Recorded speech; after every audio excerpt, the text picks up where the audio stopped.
quando vão conversar com calvinistas, Hebreus capítulo 6, porque de fato é um texto complicado, porque ele fala, é impossível que aqueles que uma vez foram iluminados, provaram o dom celestial, os poderes do mundo vindouro, se tornaram participantes do Espírito Santo, né? Não é outro Espírito, não é o Espírito Santo, né?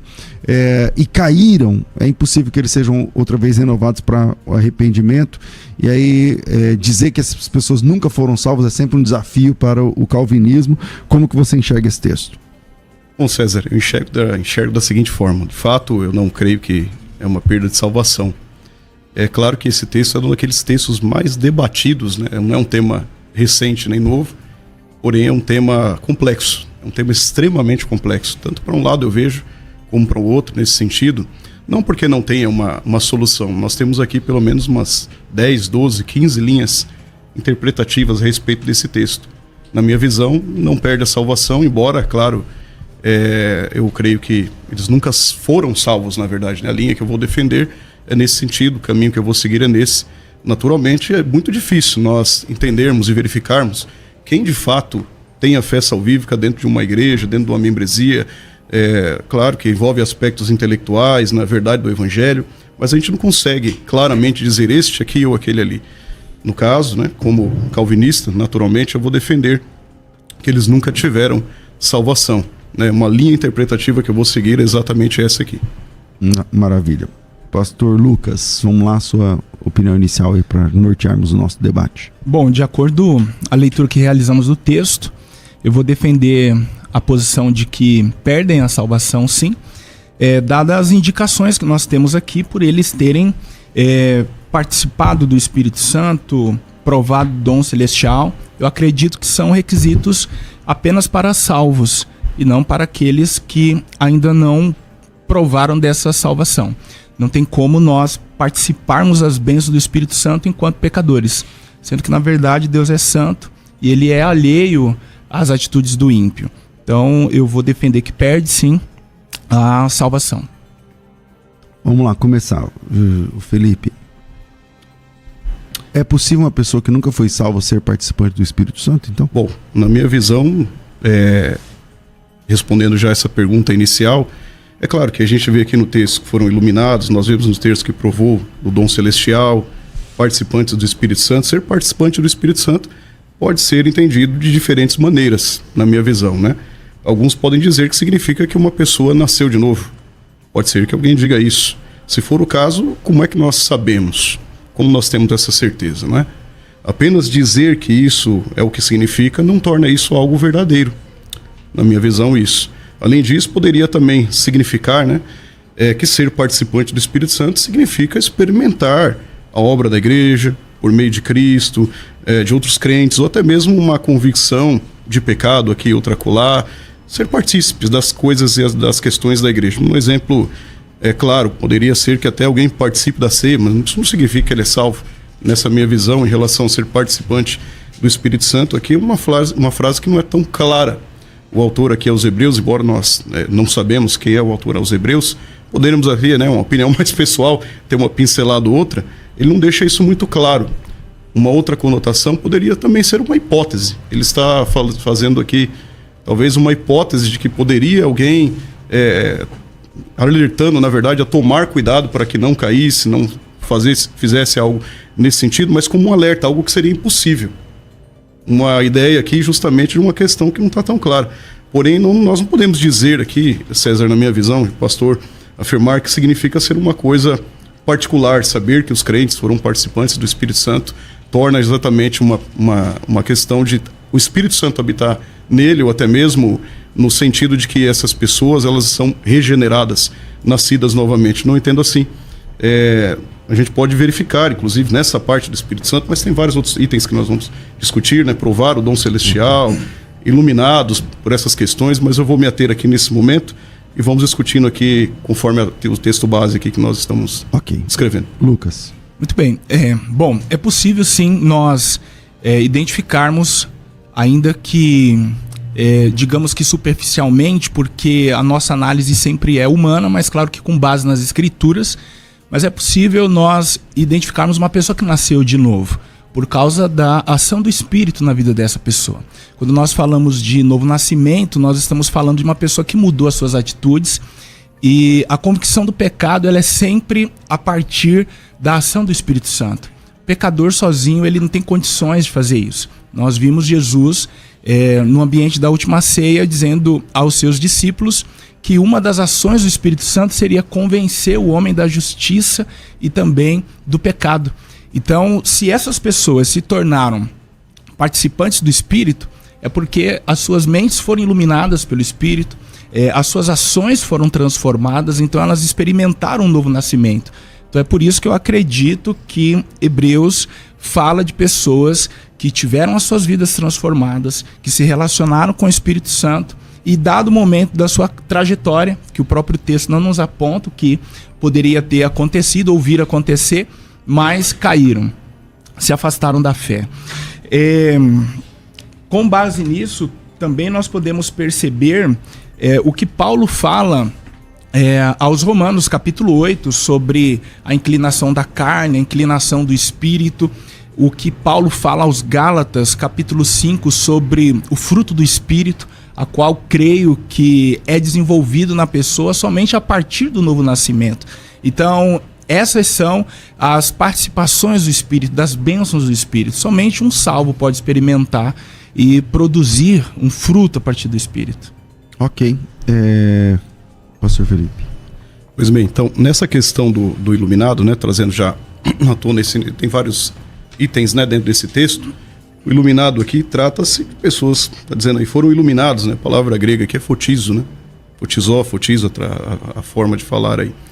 Ela tem aqui pelo menos 12 vezes no Novo Testamento. Tem várias referências a respeito disso, além desse texto. Só que em nenhum lugar das Escrituras essa palavra trata para salvação. Não é uma pessoa salva. Não fala sobre isso. Em vez disso, nas vezes que nós vemos ela usada nesse contexto, dentro disso que nós estamos discutindo, é para trazer algo à luz, expor a algo, esclarecer algo. Então, na minha visão, essa iluminação, eles foram iluminados, eles foram expostos à palavra. Foi trazido a eles algo esclarecedor, simplesmente no aspecto intelectual, né? No iluminado seria basicamente isso. Eu entendo exatamente dessa forma. Então, as pessoas não salvas, não quer dizer que elas nunca serão expostas à palavra. Elas podem ser expostas à palavra de Deus, elas podem ver a palavra de Deus, intelectualmente até serem bem hábeis quanto à palavra de Deus, mas não quer dizer que elas são salvas. Então, esse iluminado nesse sentido, nessa conotação que eu entendo, é dessa forma. Agora que eu faço até uma pergunta, pastor, sobre a parte aí do dom celestial. Se nós ainda avançarmos aí nesse ponto, nesse sentido, o que significaria, na tua visão, provar o dom celestial? Significa que uma pessoa ela é salva? Tá. Bom, antes de responder a sua pergunta, eu quero começar com uma citação da Declaração de Fé das Assembleias de Deus, que diz bem assim, pastor: não há dúvidas, abre aspas, né? Não há dúvida quanto à possibilidade do salvo perder a salvação, seja temporariamente ou eternamente. Mediante o mau uso do livre-arbítrio, o crente pode apostatar da fé, perdendo então a sua salvação. E aí é citado alguns textos, por exemplo, de Ezequiel 18:24, que nos diz assim: mas desviando-se o justo da sua justiça e cometendo a iniquidade e fazendo conforme todas as abominações que faz o ímpio, porventura viverá. De todas as suas justiças que tiver feito, não se fará memória, na sua transgressão com que transgrediu, e no seu pecado com que pecou, neles morrerá. Então, nesse texto, acredito que o senhor também o conhece, Ezequiel está discorrendo sobre as responsabilidades, que elas são individuais diante de Deus. Então, o pai não responde pelo filho e vice-versa. E nesse caso, ele está dizendo que quando o filho ou o pai é justo, mas se desvia da sua justiça, esse morre. E todos os seus atos de justiça, eles são esquecidos. Então, com base neste e outros textos, é que se afirma que o salvo, ele pode perder a sua salvação. Sobre a questão da iluminação, que o senhor comentou, que eles foram expostos à palavra, tiveram algum tipo de entendimento, olha o que a Bíblia nos diz na segunda carta aos Coríntios, capítulo 4, versos 3 a 4. Mas se ainda o nosso evangelho está encoberto, para os que se perdem está encoberto, nos quais o Deus deste século cegou os entendimentos dos incrédulos, mas para que não lhes resplandeça a luz do evangelho da glória de Cristo, que é a imagem de Deus. Agora, o texto está dizendo que o Deus deste século cegou o entendimento, impediu que eles compreendessem a palavra. Em contraste com esse texto, nós temos Mateus 4,16. O povo que estava sentado em trevas viu uma grande luz, e aos que estavam assentados na região e sombra da morte, a luz raiou. Essa luz é Cristo. Então, uma pessoa que, sim, ela pode ter sido exposta à palavra, mas o texto está nos dizendo que essa pessoa ela foi iluminada. É como se o farol da graça tivesse recaído sobre ela. Ela entendeu quem é Cristo. Ela percebeu a obra de salvação. Ela entendeu o Calvário. E a respeito do dom celeste que o Senhor perguntou, João 4,10 nos diz assim: se tu conheceras o dom de Deus e quem é o que te diz, dai-me de beber, tu lhe pedirias e ele te daria água viva. Em concordância com esse texto, nós temos Romanos 6,23, onde diz que o dom gratuito de Deus é a vida eterna.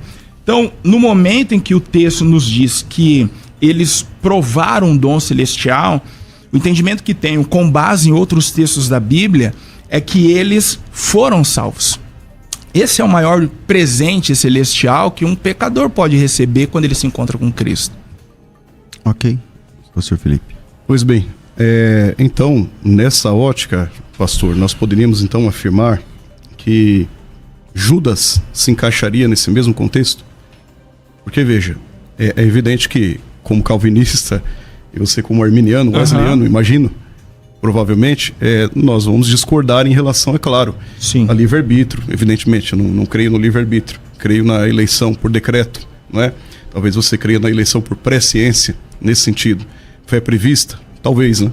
Então, nesse sentido, a gente poderia dizer, então, o que significa provar o dom celestial. Então, Judas, ele provou o dom celestial nas obras e dos ensinamentos de Cristo?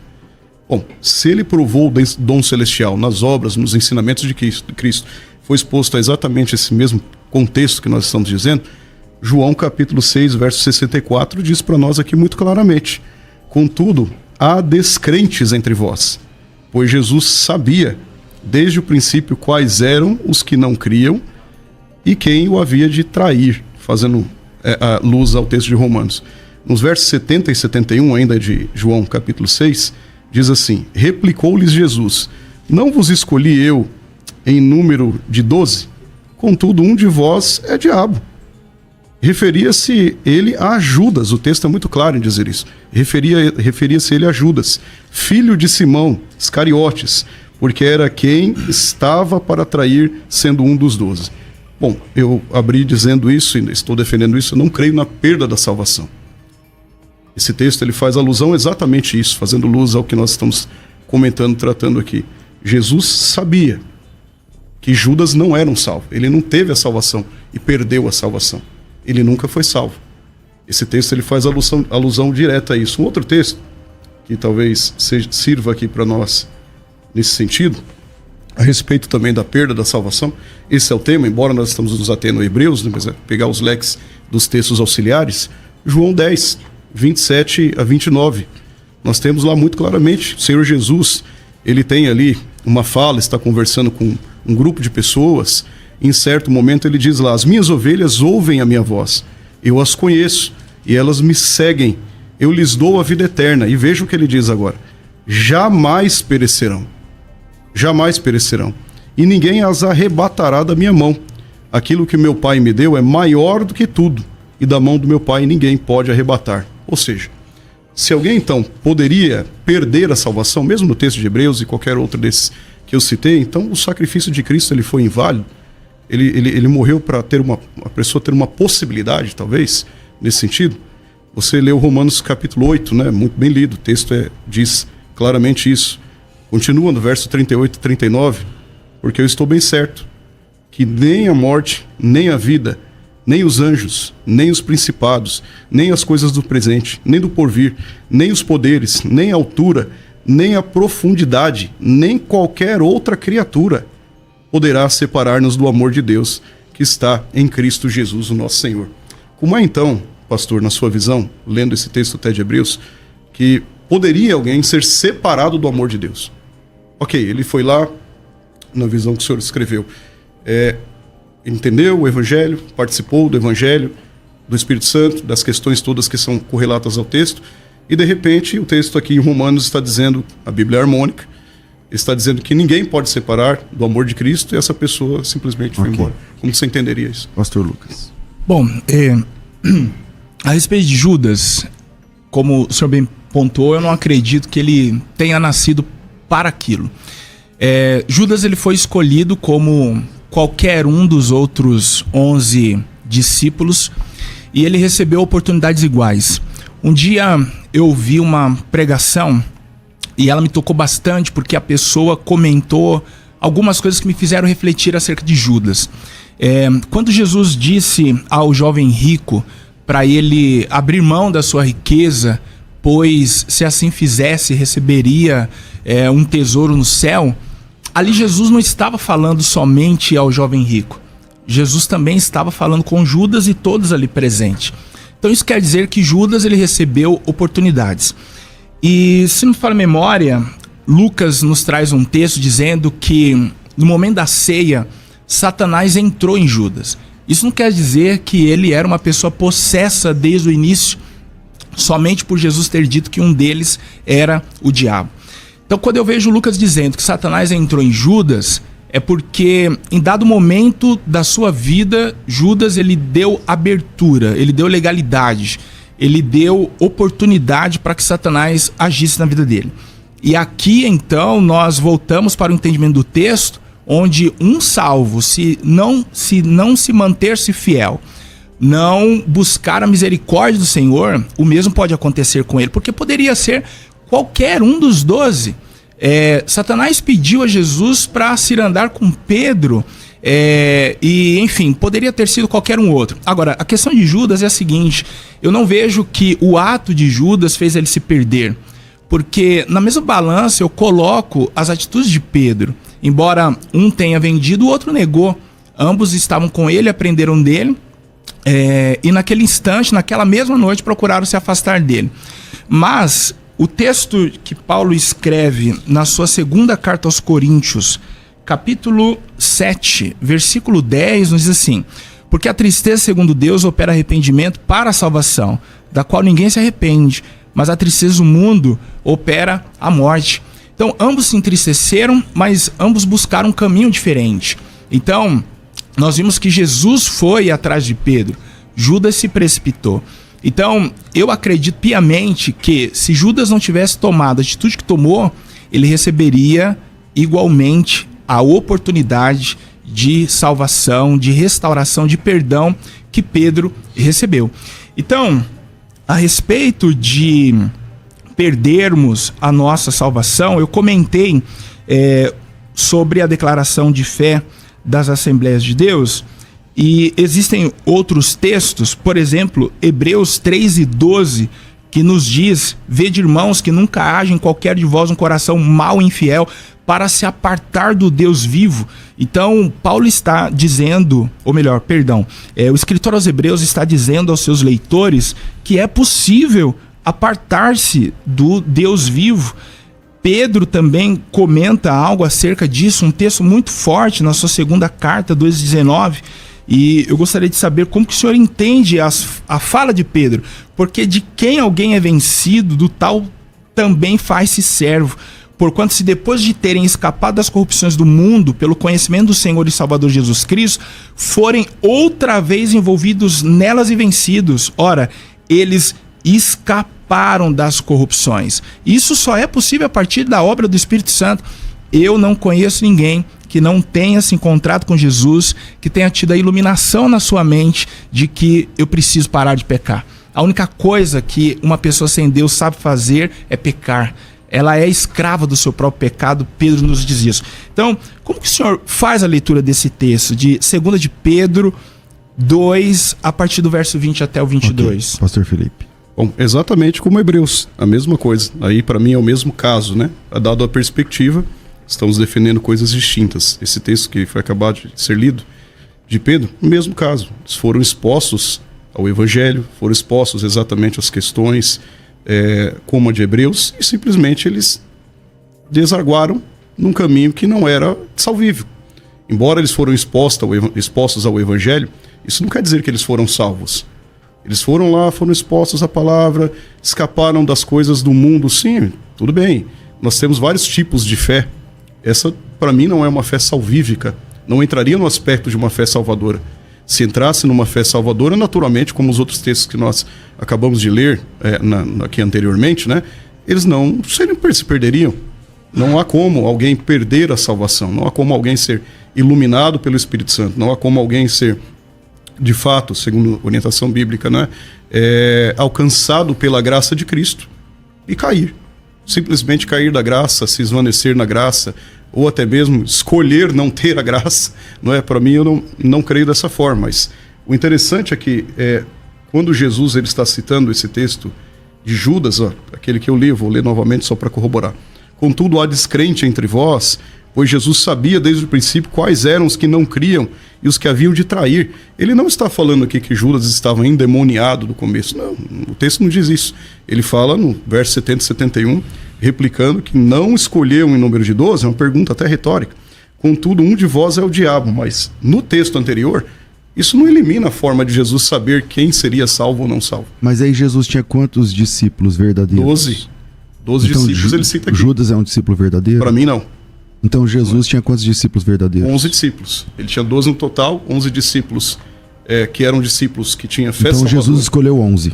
11 discípulos que tinham a fé salvadora, 12 para caminhar com ele. Então Jesus nunca teve 12 discípulos. 12 porque discípulos. Lá no Jovem Rico, o Pedro pergunta assim, e nós que deixamos tudo, o que haverá? Ele fala assim, para vocês que deixaram tudo, lá no céu tem 12 tronos. E a vocês será concedido sentar nesses 12 tronos. Se Jesus só tinha escolhido 11, por que ele disse 12 ali? Pois bem, mas é o mesmo sentido. Por que então teria 13, Paulo, substituindo Judas? Nós estamos falando de coisas distintas.